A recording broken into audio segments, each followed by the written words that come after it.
আচ্ছা, কোয়ান্টাম তত্ত্বর বাকি পার্টটা আমরা আজকে পড়বো। দেখো সেখানে রয়েছে কি, আমরা লাস্ট পড়েছিলাম যেটা, সেটা হচ্ছে যে আইনস্টাইনের সমীকরণ এবং মানে আইনস্টাইনের স্বীকার্য। তো আমরা আগের দিনের যে লেকচারটা ছিল সেখানে দেখেছিলাম যেটা, যে আলোক তড়িৎ ক্রিয়ার বৈশিষ্ট্য আর আলোক তরঙ্গ তত্ত্বের ব্যর্থতা। তো মেনলি দেখলাম যে আলোক তড়িৎ ক্রিয়ায় যে জিনিসগুলো হচ্ছে সেগুলোকে যদি আমরা তরঙ্গ তত্ত্ব দিয়ে ব্যাখ্যা করতে যাই, তো সেখানে মেনলি তিনটে প্রবলেম দেখা যাচ্ছিল। তো তিনটে প্রবলেম ছিল কি কি না, ওই ফটো ইলেকট্রনের সর্বোচ্চ গতিশক্তি একটা ব্যাপার ছিল, একটা ছিল প্রারম্ভ কম্পাঙ্ক, আর একটা ছিল আলোক তড়িৎ ক্রিয়া তাৎক্ষণিক, এই জিনিসটা। তো তারপরে আমরা দেখলাম যে আইনস্টাইনের স্বীকার্য অনুযায়ী সেখানে বলা হচ্ছিল যে আলো যখন কোনো একটা ধাতব পৃষ্ঠে এসে পড়ছে তখন তার যে এনার্জিটা সেটা ইকুয়াল আমরা দেখলাম এইচ নিউ হচ্ছে, যেখানে নিউ একটা কম্পাঙ্ক। আর সেখানে স্বীকার্যে আরো বলা হয়েছিল যে যে আলোটা এসে পড়বে সেই আলোটা যদি এইচ নিউ পরিমাণ শক্তি নিয়ে কোনো একটা ফটো ইলেকট্রিক প্লেটের মধ্যে এসে পড়ে, তাহলে যদি এইচ নিউটা আমার কার্য অপেক্ষক W0 থেকে কম হয়, তাহলে যে আলোটা পড়লো সেটা সরাসরি প্রতিফলিত হয়ে যাবে। মানে যে এনার্জিটা এসে পড়লো, যে শক্তিটা এসে পড়লো, সেই শক্তিটা কিন্তু ওই ধাতব প্লেটটা নেবে না, মানে ইলেকট্রন কিন্তু ওই শক্তি নেবে না, তার বদলে কি করবে, শক্তিটা পুরোপুরি সে ফিরিয়ে দেবে। আর যদি এইচ নিউর থেকে বেশি শক্তি নিয়ে এসে পড়ে, তার মানে ধাতব প্লেটের মধ্যে আসে, তখন ইলেকট্রন এই শক্তিটা নেবে, নিয়ে যোজ্যতা শক্তি স্তর যেটা ছিল, যেটা আমরা ইভি বলছিলাম, ভ্যালেন্স এনার্জি লেভেল, সেখান থেকেও কন্ডাকশন এনার্জি লেভেল মানে পরিবহন শক্তি স্তরে ও চলে যাবে এবং ফ্রি হয়ে যাবে। তো এখানে আমরা আগের দিন দেখছিলাম যেটা, যে এইচ নিউ সেটা যদি ইকুয়াল এইচ নিউ জিরো হয়, এইচ নিউ ইকুয়াল যদি এইচ নিউ জিরো হয়, সেখানে নিউ জিরোটাকে আমরা বলেছিলাম কি প্রারম্ভ কম্পাঙ্ক। মানে এই কম্পাঙ্কটা আমাদের মিনিমাম দরকার, এই কম্পাঙ্কের আলোটা আমার মিনিমাম দরকার কোনো একটা ফটো ইলেকট্রিক প্লেট থেকে ইলেকট্রনকে বার করার জন্য। তো এই কম্পাঙ্কটা এলে কি হচ্ছে না, সেখান থেকে আমরা দেখলাম যে এটা অ্যাকচুয়াল ইকুয়াল হচ্ছে W0 সঙ্গে, তাহলে এইচ নিউ জিরো ইকুয়াল হচ্ছে অ্যাকচুয়াল W0 কার্য অপেক্ষক যেটা। তাহলে আমার যদি নিউ জিরো কম্পাঙ্কের কোনো একটা আলো এসে ফটো ইলেকট্রিক প্লেটে পড়ে, তাহলে ইলেকট্রনটা যখন নির্গত হবে সে শুধুমাত্র ওই কার্য অপেক্ষকের শক্তিটাই নিয়ে সে ভ্যালেন্স লেভেল থেকে কন্ডাকশন লেভেলে উঠবে এবং তার কোনো গতিশক্তি থাকবে না। এবং যদি নিউ এর মানটা নিউ জিরোর থেকে বেশি হয়, তখন যে এক্সট্রা এনার্জিটা পাবে সেটা হবে কি তার গতিশক্তি, যার ফলে সে ট্রাভেল করতে পারবে ফ্রম আমাদের target plate to collector plate. হ্যাঁ, তো এইটা হচ্ছে ব্যাপারটাই আমরা দেখলাম আইনস্টাইনের সূত্র অনুযায়ী। এইবারে আজকে যেটা আমরা পড়বো সেটা হচ্ছে কোয়ান্টাম তত্ত্বের সাহায্যে আলোক তড়িৎ ক্রিয়ার ব্যাখ্যা। তাহলে আমাদের যে তিনটে মেন প্রবলেম ছিল, সেই তিনটে প্রবলেমকে আমরা সলভ করব কোয়ান্টাম তত্ত্বের সাহায্যে। তো এই যে আমরা আইনস্টাইনের স্বীকার্য পড়লাম, এই স্বীকার্যের সাহায্যে কিন্তু আমরা ওই তিনটে পয়েন্টের ব্যাখ্যা খুঁজবো। তো প্রথম দেখো, আমি এখানে হেডিং করো যে কোয়ান্টাম তত্ত্বের সাহায্যে আলোক তড়িৎ ক্রিয়ার ব্যাখ্যা। তো সেখানে প্রথম যে পয়েন্ট আমরা পাচ্ছি সেটা হচ্ছে ফটো ইলেকট্রনের সর্বোচ্চ গতিশক্তি। সেটা কি ছিল আমাদের? ইম্যাক্স ছিল, ইম্যাক্স বা ইভি0 কথা আমরা বলেছিলাম। তো আমরা বলেছিলাম যেটা, যে ওইখানে যে ব্যর্থতা ছিল সেখানে বলা হচ্ছিল যে আমি যদি অনেক বেশি তীব্রতার আলো এনে ফেলি ফটো ইলেকট্রিক প্লেটে, তো সেই বেশি তীব্রতার আলো মানে সেটাকে বেশি শক্তি বলা হচ্ছিল। যে আমাদের তরঙ্গ তত্ত্ব অনুযায়ী বেশি তীব্র আলো মানে সে একটা বেশি শক্তি এনে ফেলছে ইলেকট্রিক প্লেটের ওপরে, এবং তার ফলে তাহলে ইলেকট্রনের অনেক বেশি এনার্জি পেয়ে ওখান থেকে ইজেক্ট হয়ে যাওয়া উচিত ছিল, কিন্তু সেটা হচ্ছিল না। তো এবার আমরা দেখবো যেটা আইনস্টাইনের যে সমীকরণটা রয়েছে, কি সমীকরণ আমি আরেকবার লিখছি, সমীকরণটা হচ্ছে E max equal H nu minus W0। আমরা আগের দিন লিখেছিলাম H nu equal W0 plus E max, তো একটু ঘুরিয়ে লিখলাম জিনিসটাকে, E max equal H nu minus W0 লিখলাম। তাহলে এখান থেকে যেটা পাওয়া যাচ্ছে দেখো, যে ই ম্যাক্স যেটা, সেটা কিন্তু একটা কনস্ট্যান্ট ভ্যালুর জিনিস, এটা ধ্রুবক, কেননা কি এর মানটা ইভি0 সঙ্গে সমান। তাহলে তাই যদি হয়, তাহলে নির্দিষ্ট কম্পাঙ্কের আলোর ক্ষেত্রে আমরা জানি যে নিউটা কনস্ট্যান্ট হয়, আর নির্দিষ্ট ধাতুর ক্ষেত্রে কি হচ্ছে না W0টা কনস্ট্যান্ট হচ্ছে। তার মানে কি, কম্পাঙ্ক স্থির রেখে আলোর তীব্রতা বাড়ালেও ফটো ইলেকট্রনের যে গতিশক্তি সেটা কখনো কিন্তু তার মানে ইম্যাক্সের থেকে বেশি হতে পারছে না। তার কারণ নির্দিষ্ট আলোর ক্ষেত্রে আবার নিউটা কনস্ট্যান্ট অ্যান্ড W0টা ধাতুর ক্ষেত্রে কনস্ট্যান্ট। তাই জন্য এই দুটো জিনিস কনস্ট্যান্ট হওয়ার ফলে আমার কিন্তু ইম্যাক্সটাও অটোমেটিক্যালি কনস্ট্যান্ট হয়ে যাবে। এটাকে কিন্তু আমি বাড়াতে পারবো না, আমি যত তীব্র আলোই ফেলি না কেন। তো সেটা এই সমীকরণের সাহায্যে ব্যাখ্যা করা গেল। আমি আরেকবার জাস্ট বলে দিচ্ছি যে তাহলে আমরা লিখবোটা কি। আমাদের প্রথম পয়েন্ট হচ্ছে ফটো ইলেকট্রনের সর্বোচ্চ গতিশক্তি। তো তার আন্ডারে আমরা জাস্টিফিকেশনে কি লিখবো যে আইনস্টাইনের সমীকরণ Emax equal h nu minus W0, এটা থেকে পাওয়া যাচ্ছে যে Emax সেটা হচ্ছে ধ্রুবক। আবার বলছি যে যেহেতু নির্দিষ্ট কম্পাঙ্কের আলোর ক্ষেত্রে নিউ এবং ধাতুর ক্ষেত্রে W0 সেই দুটো ধ্রুবক, অতএব কম্পাঙ্ককে স্থির রেখে আলোর তীব্রতা বাড়ালেও ফটো ইলেকট্রনের গতিশক্তি কখনো কিন্তু ইম্যাক্সের থেকে বেশি হতে পারবে না। বুঝে গেল? তাহলে এটা হচ্ছে প্রথম পয়েন্ট। নেক্সট আমাদের সেকেন্ড পয়েন্ট, যেটা তরঙ্গ তত্ত্বের ব্যর্থতা ছিল, নাম্বার 2, সেখানে বলা হচ্ছিল যে প্রারম্ভ কম্পাঙ্ক মানে নিউ জিরো, যেটা প্রারম্ভ কম্পাঙ্ক, তো সেটা কেন থাকবে। তরঙ্গ তত্ত্বে এটা বলা হয়েছিল যে আমি যদি কম কম্পাঙ্কের আলো নিই কিন্তু আমার যদি তীব্রতা বেশি থাকে তাহলে সে কিন্তু বেশি এনার্জি বা বেশি শক্তিকে সে বহন করে নিয়ে আসছে।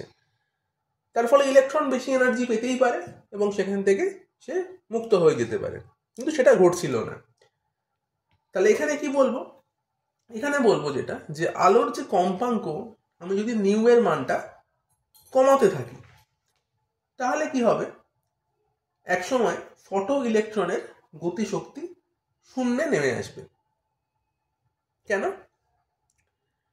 না, যেমন ধরো আমরা গতিশক্তি বলতে কিন্তু এখানে এই ইম্যাক্স এর মানের কথা বলছি। এর তো ম্যাক্সিমাম ভ্যালু একটা কনস্ট্যান্ট হতে পারে, কিন্তু মিনিমাম ভ্যালুটা 0 হতে পারে। আমি তাকে কমাতে পারি, কিন্তু মানে যে কোনো মানে বাড়াতে পারি না আর কি। এবার যদি আমি নিউ এর মানটা কমাই তাহলে কি হচ্ছে, আমার একটা এমন সময় আসবে যেখানে গিয়ে দেখব যে ফটো ইলেকট্রনের গতিশক্তিটা 0 হয়ে গেল। সেটা হতে পারে, কিন্তু আমি এমন একটা পরিমাণে কমাবো যাতে করে সেটা W0 সঙ্গে সমান হয়। তাহলে ব্যাপারটা কিরম দাঁড়ালো, যে আমার একটা ফটো ইলেকট্রিক প্লেট ছিল, আমি সেখানে একটা আলো এনে ফেলবো, আলোটার শক্তি হচ্ছে h nu পরিমাণ শক্তি। এবার আইনস্টাইন কি বললো, আইনস্টাইন বলল যে শক্তিটা নিয়ে আলোটা এলো সেই শক্তিটা যদি আমার W0 সঙ্গে ইকুয়াল হয় বা তার থেকে যদি বেশি হয় তবেই ফটো ইলেকট্রিক প্লেটটা কিন্তু এই h nu শক্তিকেও গ্রহণ করবে। যদি h nu এর মান W0 থেকে কম হয়ে যায় তাহলে কিন্তু পুরো শক্তিটাকেই প্লেটটা আবার প্রতিফলিত করে দেবে, ও নেবেই না। তার মানে কি দাঁড়াচ্ছে, তার মানে হচ্ছে যেটা যে h nu যেটা এনার্জিটা তার মিনিমাম মানটা কত হতে পারে, সেটা হতে পারে h nu 0, সেটা আমার কার্য অপেক্ষকের সঙ্গে সমান। নিউ 0 থেকে বেশি কম্পাঙ্কের আলো যদি আমি নিই তাহলে h nu এর মানটা বাড়বে। h nu এর মান বাড়া মানে যে এক্সট্রা মানটা বাড়লো সেটা কি করবে না, সেটা গতিশক্তিতে রূপান্তরিত হবে, সেটা ইলেকট্রনকে একটা এক্সট্রা গতিশক্তি দেবে। তাহলে বোঝা গেল যে কেন প্রবলেমটা হচ্ছে। আমি যদি মানে নিউ 0 থেকে কম কম্পাঙ্কের আলো নিই তাহলে কিন্তু সেটা আমার W0 থেকে কম হয়ে যাবে। আইনস্টাইনের স্বীকার্য বলছে যে W0 থেকে কম এনার্জি যদি আমার কাছে আসে তাহলে কিন্তু ফটো ইলেকট্রিক যে প্লেট সেটা ওই মানে h nu যেটা কম h nu সেটাকে কিন্তু পুরোপুরি প্রতিফলিত করে দেবে, সেটাকেও নেবেই না। তাহলে এইটা হচ্ছে প্রবলেম, যে আমি যদি বেশি তীব্র আলোও নিই কিন্তু আলোটা নিউ 0 থেকে কম কম্পাঙ্কের দিক থেকে, তাহলে প্লেটটা ওকে নেবেই না, ওই এনার্জিটাকেও অ্যাকসেপ্টই করবে না। বেশ, তাহলে আমি লিখে নেওয়া জিনিসটা কিভাবে হচ্ছে, যে প্রারম্ভ কম্পাঙ্ক যেটা বলছি তার আন্ডারে আমরা কি লিখবো যে আলোর কম্পাঙ্ক নিউ এর মান কমাতে থাকলে একসময় ফটো ইলেকট্রনের গতিশক্তি শূন্যে নেমে আসবে। আচ্ছা হলো, তার সঙ্গে লেখো একটা প্যারাগ্রাফ করে যে ধরি নিউ জিরো কম্পাঙ্কের ক্ষেত্রে এটি ঘটবে, সেক্ষেত্রে E max equal H nu minus W zero, এই যে সমীকরণটা এটা লিখবে, সেক্ষেত্রে E max equal H nu minus W zero, সমীকরণটির পরিবর্তিত রূপ কি হবে, সেটা হবে zero equal H new zero minus W zero. কারণ এটা নিউ জিরো হয়ে যাওয়া মানে কি না, মিনিমাম কম্পাঙ্ক, মিনিমাম শক্তি, সে কিন্তু গতিশক্তি দেয় না, গতিশক্তিকে তখন জিরো করিয়ে দেবে, তাহলে এটা হবে। তার ফলে আমরা কি পাচ্ছি, H new zero equal W zero, অর্থাৎ নিউ জিরো হলো প্রারম্ভ কম্পাঙ্ক এবং তার কম কম্পাঙ্ক দিলে ফটো ইলেকট্রন বা ফটো ইলেকট্রিক প্লেট ওই এনার্জিটাকে ও আর গ্রহণ করবে না। এটা গেল সেকেন্ড পয়েন্ট। নেক্সট আমরা আসছি 3 নম্বর পয়েন্ট, যেটা ছিল যে আলোক তড়িৎ ক্রিয়ার তাৎক্ষণিক আচরণ। তো সেখানে আমরা দেখেছিলাম যে যখন আমরা তরঙ্গ তত্ত্ব দিয়ে ব্যাখ্যা করছিলাম, সেখানে আমরা বলেছিলাম যে যখন কোনো একটা আলোক শক্তি সে একটা ফটো ইলেকট্রিক প্লেটের উপরে এসে পড়বে, তখন ওই এনার্জিটা নেওয়ার জন্য ইলেকট্রনের কিছুটা সময় লাগার কথা। ইলেকট্রনটা একটা এনার্জি যে নেবে তার মধ্যে তো কেন্দ্রীভূত হবে, সেই এনার্জিটা নেওয়ার পরে সে তারপরে মুক্ত হবে, তো এই প্রসেসটা হতে কিছুটা সময় লাগার কথা। এবং আলো এসে পড়া এবং ফটো ইলেকট্রন নির্গত হওয়া, এই দুটো ঘটনার মাঝে কিছুটা সময়ের ব্যবধান থাকার দরকার, কিন্তু সেটা এখানে থাকছে না। আমরা যখনই আলো ফেলছি ঠিক সেই মুহূর্তে তৎক্ষণাৎ দেখা যাচ্ছে যে ইলেকট্রন বেরিয়ে চলে আসছে। তো সেটা দেখেছিলাম যে আলোক তরঙ্গ তত্ত্বের সঙ্গে কিন্তু সামঞ্জস্যপূর্ণ নয়, সেটাকে ও মানে ভায়োলেট করছে রুলটাকে। তো তাহলে এখানে আমরা এবার যদি আইনস্টাইনের স্বীকার্য অনুযায়ী আসি, তাহলে এখানে কি হচ্ছে যে ফোটনের সঙ্গে অ্যাকচুয়ালি কিন্তু এখানে ইলেকট্রনের সংঘর্ষ হচ্ছে, এবং সংঘর্ষটাকে আমরা বলছি স্থিতিস্থাপক সংঘর্ষ। বেশ, তো এখানে কিন্তু আলো বলতে আমরা এখানে ফোটন বোঝাচ্ছি, এখানে ফোটন আসছে, ফোটন কণা, আলোক তরঙ্গ নয়, এখানে ফোটন কণা আসছে, এসে আমাদের ফটো ইলেকট্রিক প্লেটের উপরে পড়ছে এবং ইলেকট্রনের সঙ্গে সে একটা স্থিতিস্থাপক সংঘর্ষ ঘটাচ্ছে, তার ফলে কি ওখান থেকে ইলেকট্রন তৎক্ষণাৎ বেরিয়ে চলে আসছে। এবার এই স্থিতিস্থাপক সংঘর্ষ মানে এটা আমরা কিন্তু ক্লাস 11-এ আমাদের যে ওয়ার্ক পাওয়ার এনার্জি চ্যাপ্টার সেখানে পড়েছি। আমরা জানি স্থিতিস্থাপক সংঘর্ষ হলে কি হয়, তৎক্ষণাৎ ভাবে শক্তির হস্তান্তর হয়।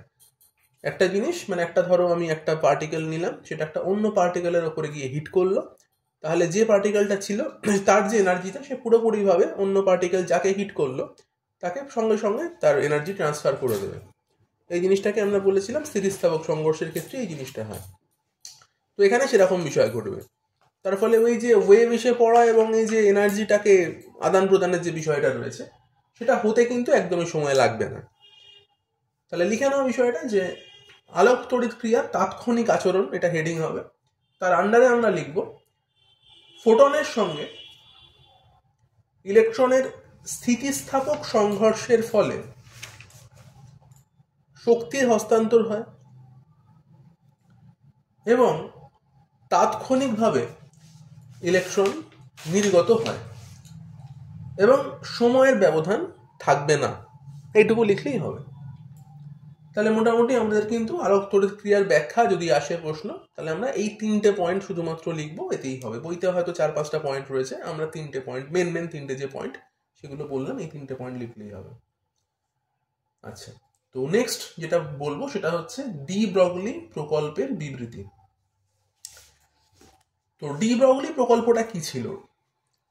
তো এখানে আমরা দেখব যে কোনো একটা কণার ভরবেগের সঙ্গে এখানে কিন্তু আমরা তরঙ্গের যে তরঙ্গ দৈর্ঘ্য সেই সম্বন্ধে আলোচনা করব।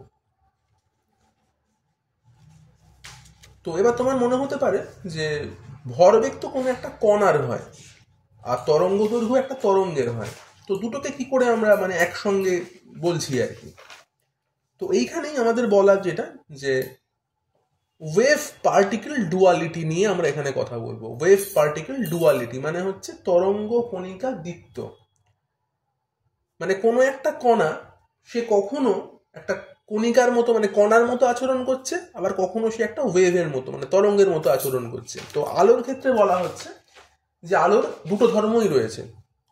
আমরা যেরকম এখানে ফোটন কণা হিসেবে বলছি, তো শুধুমাত্র কণা হিসেবে নয়, ফোটনকে আমরা একটা এনার্জির প্যাকেট হিসেবে দেখব, যার মধ্যে কিন্তু একটা ওয়েভ ভরা রয়েছে। মানে একটা প্যাকেট যেটা একটা কণার মতো আচরণ করবে, একটা ধরো গোল প্যাকেট রয়েছে, তার মধ্যে কিছু জিনিস ভরা রয়েছে। তো মনে করা যাক যে আমাদের কাছে একটা জল ভরা প্যাকেট রয়েছে। এবার প্যাকেটটাকে যদি আমি ছোঁড়াছুড়ি করি, তো সে তো আর জলের মতো আচরণ করবে না, সে একটা মানে ধরো একটা বলের মতো আচরণ করছে। প্যাকেট মানে ধরো আমি একটা গোল প্যাকেট বানিয়েছি, একটা বলের মতো শেপের প্যাকেট বানিয়েছি গোল, এবং তার মধ্যে জল রয়েছে। তাহলে আমি বল নিয়ে যদি ছোঁড়াছুড়ি করি, তো জলকে নিয়ে ছোঁড়াছুড়ি করলে তো জল যেরকম ভাবে আচরণ করে, প্যাকেটটা তো সেরকম আচরণ করবে না, ও একটা কণা বা পার্টিকেলের মতো আচরণ করবে সেক্ষেত্রে। তো এখানে সেরকমই বিষয়টা রয়েছে, যে মনে করা যাক যে আলো একটা ওয়েভ, সেই ওয়েভটা একটা গোল প্যাকেটে ভরা আছে, যেটা কণার মতো বিহেভ করছে।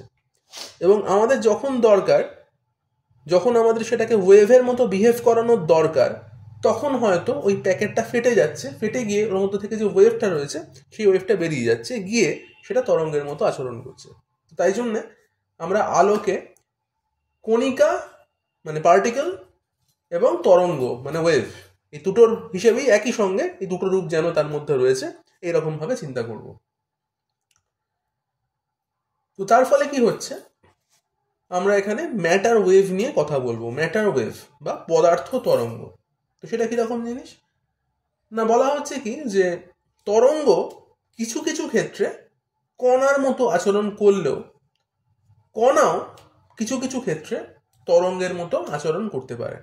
তার মানে ব্যাপারটা বলা হচ্ছে যে শুধুমাত্র কিন্তু আলোর জন্য বিষয়টা সীমাবদ্ধ না, যে আলোর ওয়েভ নেচারটাকে আমি এখানে কণা হিসেবে বললাম, কিন্তু অন্যান্য যে সমস্ত পার্টিকেলগুলোকে আমরা কণা হিসেবে চিনি, যেরকম ইলেকট্রন, তাকে কণা হিসেবেই আমরা চিনি, তারও কিন্তু তরঙ্গের মতো বিহেভ করার ক্ষমতা রয়েছে। সেটা প্রথম ডি ব্রগলি বা লুই ডি ব্রগলি প্রথম এই ব্যাপারটা নিয়ে কথা বলেন আর কি। তো সেখানে বলেছিলেন যে মেনলি দুটো কারণ রয়েছে এই জিনিসটা হওয়ার জন্য। দুটো কারণ কি না, বলা হচ্ছে যে আমাদের যে প্রকৃতি নেচার, সে কি করে না, সিমেট্রি পছন্দ করে। এবং এই প্রকৃতির দুটো সত্তা, একটা হচ্ছে মানে পদার্থ আর একটা হচ্ছে শক্তি। তাই জন্য এরা দুজনে পরস্পরের সঙ্গে প্রতিসাম্যে থাকবে, মানে সিমেট্রি ফরমেশনে থাকবে, যে একটা অন্যকে রেসিপ্রোকেট করবে আর কি, এই একটা।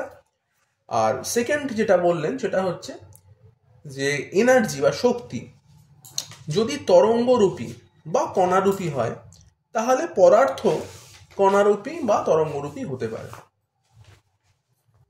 তার মানে কি দাঁড়ালো ব্যাপারটা, যে আমার কাছে ধরো একটা আলোক রশ্মি গুচ্ছ আছে, বা যাকে আমরা ধরো তরঙ্গ বললাম। সেটা বলছে যে কোনো বস্তুর বিভিন্ন বিন্দুতে শক্তি এবং ভরবেগ হস্তান্তরিত করতে পারে, মানে কখনো এনার্জি এন্ড কখনো মোমেন্টাম। দেখো আমরা যখন মানে ক্লাস 11-এ ওয়ার্ক পাওয়ার এনার্জি চ্যাপ্টারটা পড়েছি, সেখানে আমরা দেখেছি যে ওয়ার্ক সেটা কিন্তু এনার্জির সঙ্গে ইকুয়াল হয়। যে আমি একটা কোনো কার্য করলাম, তো ধরে নেওয়া যাক আমি একটা স্প্রিংকে টেনে বড় করলাম, তাহলে এই যে কার্যটা আমরা করলাম, সেই কার্যটা কি হবে, ওই স্প্রিং এর মধ্যে একটা শক্তি হিসেবে সঞ্চয় হবে। ঠিক আছে, তো এখানেও এরকম ব্যাপারটা আর কি। তাহলে ধরে নেওয়া যাক যে আমার কাছে একটা কণার স্রোত আছে। কণার স্রোত মানে একটা ধরো ইলেকট্রন ফ্লো করছে কোনো একটা তারের মধ্য দিয়ে, সেটাও তার মানে কিন্তু বিভিন্ন বিন্দুতে শক্তি এবং ভরবেগ হস্তান্তরিত করতে পারে। মানে ভরবেগটা কখনো এনার্জিতে ট্রান্সফার হতে পারে, এনার্জিটা আবার কখনো ভরবেগে ট্রান্সফার হতে পারে। তাহলে এইরকম কোনো একটা স্রোত যখন আমরা পাবো, তাকে আমরা বলছি ম্যাটার ওয়েভ বা পদার্থ তরঙ্গ। তো এই অনুযায়ী ডি ব্রগলি একটা প্রকল্প দিয়েছিলেন, সেই প্রকল্পটাই বলা হচ্ছে যে পদার্থ তরঙ্গের মতো আচরণ করে, এবং যদি বিভিন্ন মানে বিকিরণের কম্পাঙ্ক যদি নিউ হয়ে থাকে, তাহলে ফোটনের শক্তি আমরা কি জানি কি হবে, E ইকুয়াল এইচ নিউ হবে, এটা ফোটনের শক্তি। তাহলে আমরা একে কি লিখতে পারি, E equal H C by lambda. কেন না, আমরা জানি যে সি মানে হচ্ছে নিউ ল্যামডা, আলোর বেগ, সি মানে কম্পাঙ্ক ইন্টু তরঙ্গ দৈর্ঘ্য, এটা আমরা জানি আগে থেকে। সেই হিসাবে আমরা লিখলাম নিউ এর জায়গায় সি বাই ল্যামডা। তো এবারে আমরা এটাকে একটু অন্যরকম ফর্মে লিখছি, আমরা লিখছি এটাকে H by E by C equal lambda. ল্যামডাকে তুললাম এদিকে আর এই এনার্জিটাকে নিচে ভাগ করে নিয়ে গেলাম, তাহলে ল্যামডা ইকুয়াল কি হলো, H by E by C. এবারে যে এনার্জি বাই সি এই জিনিসটাকে আমরা বলতে পারি ভরবেগ। তাহলে এটা আলটিমেট কি আসছে, এইচ বাই পি। এখানে পি হচ্ছে আমার একটা ফোটনের ভরবেগ। আচ্ছা, এটা কি করে ই বাই সিটাকে পি আমরা বলছি? ই মানে একটা শক্তি, তাই তো? তো শক্তি ধরে নাও যে শক্তিকে আমরা কি ফর্মে লিখি, শক্তিকে ধরো আমরা লিখি ই মানে লিখছি ধরো হাফ এম ভি স্কোয়ার। তো আমি এখানে এই হাফটা তো কনস্ট্যান্ট, তাহলে আমি বলতে পারি ই প্রপোর্শনাল এম ভি স্কোয়ার। তো ইকে যদি আমি সি দিয়ে মানে একটা বেগ দিয়ে ভাগ করে দিই, ধরো আমি ইকে একটা বেগ দিয়ে ভাগ করে দিচ্ছি, তাহলে এখানেও বেগ দিয়ে ভাগ হবে, সেক্ষেত্রে কি পাচ্ছি আমরা, এটা পাচ্ছি এম ভি। তাহলে E by V energy by velocity সেটা কিন্তু আমার একটা ভরবেগের সঙ্গে সমানুপাতিক, তাই জন্য আমি এখানে ই বাই সি কে পি লিখতে পাচ্ছি, পি মানে ভরবেগ। তাহলে ল্যামডা ইকুয়াল আমাদের কি আসছে না, এইচ বাই পি আসছে। তাহলে এটাই হচ্ছে আমার ডি ব্রগলি প্রকল্প। সেখানে বলা হচ্ছে যে ল্যামডা যেটা সেটা হচ্ছে ডি ব্রগলি তরঙ্গ দৈর্ঘ্য। তার মানে কোনো একটা কণা, সেই কণাটা যদি ভরবেগ পি হয়ে থাকে, মানে একটা পি মানের ভরবেগ নিয়ে সেই কণাটা যাচ্ছে, তাহলে সেই কণাটাকে যদি আমি একটা তরঙ্গ রূপে চিন্তা করি, তাহলে সেই তরঙ্গের তরঙ্গ দৈর্ঘ্যটা হবে ল্যামডা, এবং ভরবেগের সঙ্গে তরঙ্গ দৈর্ঘ্যের সম্পর্কটা এরকম, lambda equal H by P.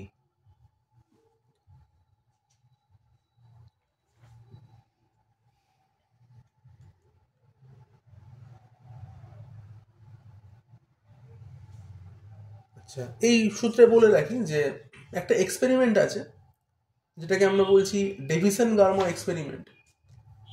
সেখানে কি করা হয়,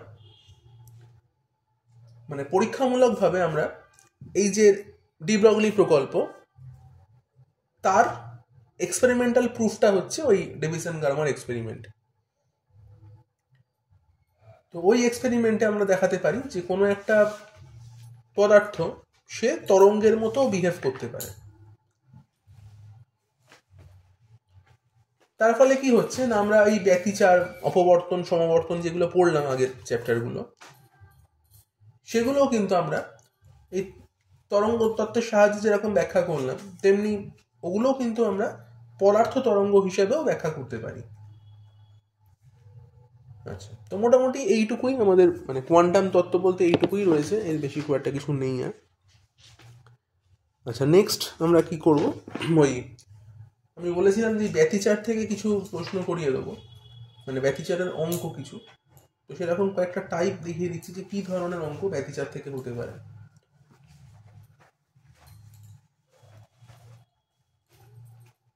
তো একটা অঙ্ক লেখা যাক। অঙ্কটায় বলা হচ্ছে ধরো যে 0.4 মিলিমিটার পারস্পরিক দূরত্বে অবস্থিত দুটি ঋজু এবং সমান্তরাল রেখাছিদ্রকে এক বর্ণের আলোক উৎস দ্বারা উদ্ভাসিত করা হলো। রেখাছিদ্র থেকে 40 সেন্টিমিটার দূরে 0.5 মিলিমিটার প্রস্থের ব্যতিচার ঝালর গঠিত হয়। আলোক তরঙ্গ দৈর্ঘ্য নির্ণয় কর। এই হচ্ছে অঙ্কটা। তো কি কি দেওয়া রয়েছে, তাহলে দেওয়া রয়েছে কি যে আলোক উৎস দুটোর ব্যবধান, আমরা জানি আলোক উৎসের ব্যবধানকে আমরা কি বলি, 2D বলি। তাহলে 2D কত দেওয়া রয়েছে, 0.4 মিটার। তাহলে 2Dর মান দেওয়া রয়েছে 0.4 মিটার, এটা দেওয়া রয়েছে। আচ্ছা, রেখাছিদ্র থেকে 40 সেন্টিমিটার দূরে ঝালর তৈরি হয়েছে। তার মানে এই যে ডিস্টেন্সটা, যেটাকে আমরা ক্যাপিটাল ডি নাম দিয়ে থাকি, সেই ক্যাপিটাল ডি এর মান এখানে কত বলা হচ্ছে, 40 সেন্টিমিটার।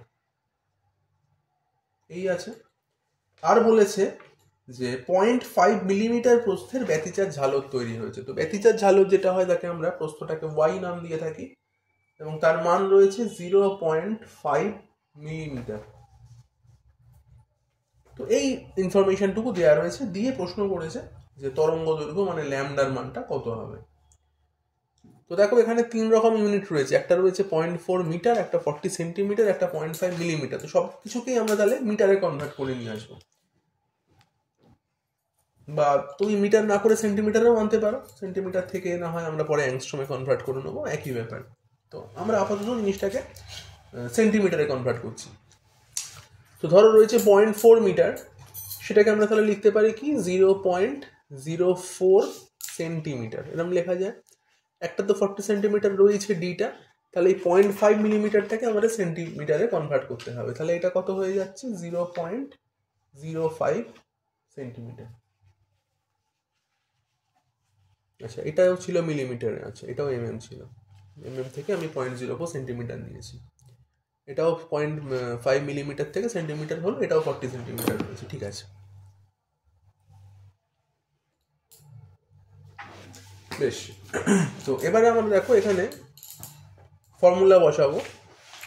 আমাদের ফর্মুলা হচ্ছে lambda equal 2d into Y by capital D.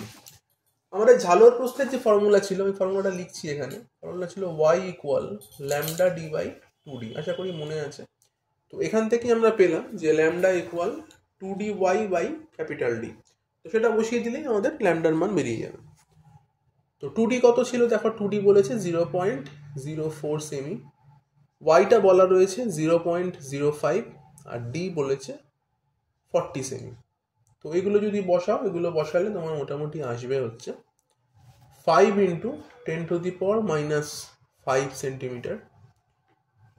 তো এটাকে যদি অ্যাংস্ট্রমে কনভার্ট করে নাও, অ্যাংস্ট্রমে কনভার্ট করা মানে হচ্ছে, আমি তাহলে এখান থেকে করব যেটা,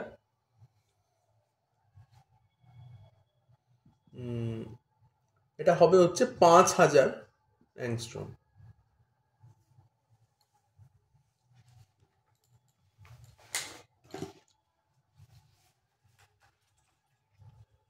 ঠিক আছে, তাহলে এই হচ্ছে অঙ্কটা আর কি, মানে এই ফর্মুলাটা ইউজ করে আমরা এখান থেকে করতে পারছি।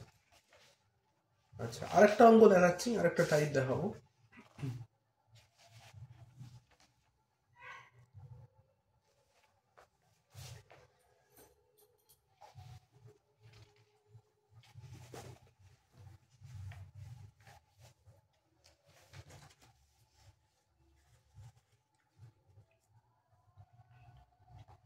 ধরো বলা হচ্ছে যে অঙ্কটা লেখো যে 9:1 অনুপাতের তীব্রতা সম্পন্ন দুটি তরঙ্গ ব্যতিচাপ সৃষ্টি করে।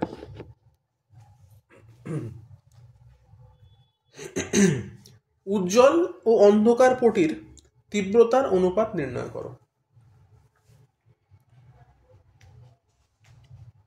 তাহলে এখানে দুটো তরঙ্গ ব্যতিচাপ তৈরি করেছে, তাদের তীব্রতার অনুপাত বলে দিয়েছে 9:1।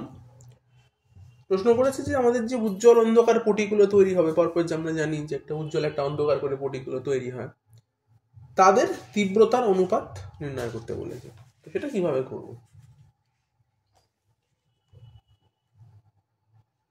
তো আমরা এখানে ধরে নিচ্ছি যে A1 এবং A2 বিস্তার বিশিষ্ট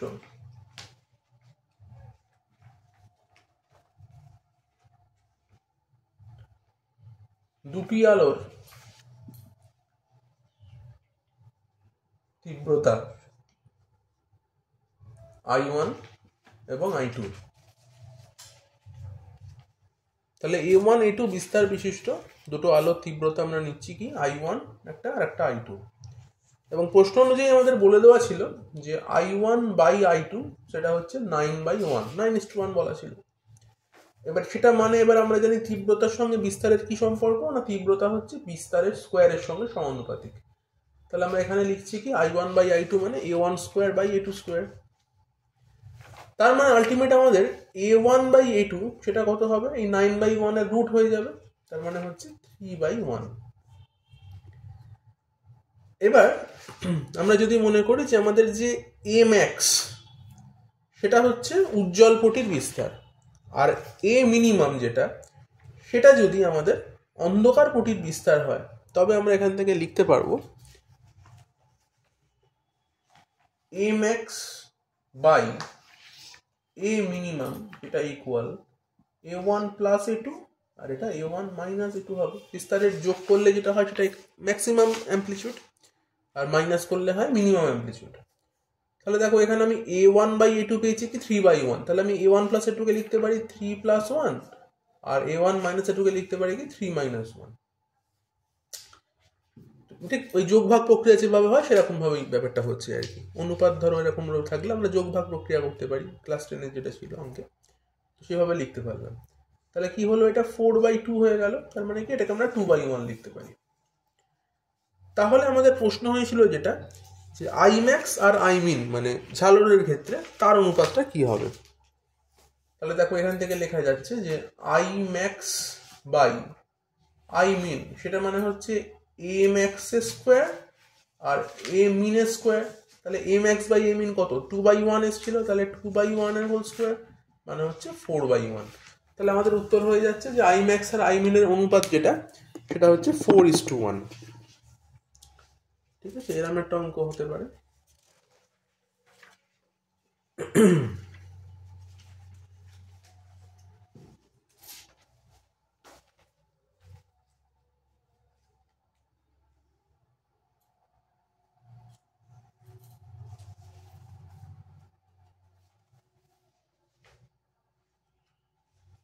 আচ্ছা, আরেকটা অঙ্ক লেখো।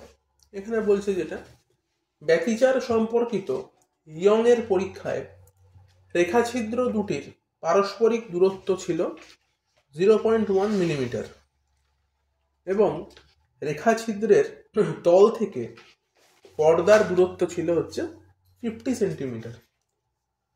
5000 অ্যাংস্ট্রম তরঙ্গ দৈর্ঘ্যের একবর্ণী আলো ব্যবহার করলে পর্দার উপর কেন্দ্রীয় চরম বিন্দু থেকে প্রথম চরম বিন্দুর দূরত্ব নির্ণয় করো। এরকম একটা অঙ্ক ধরা রয়েছে।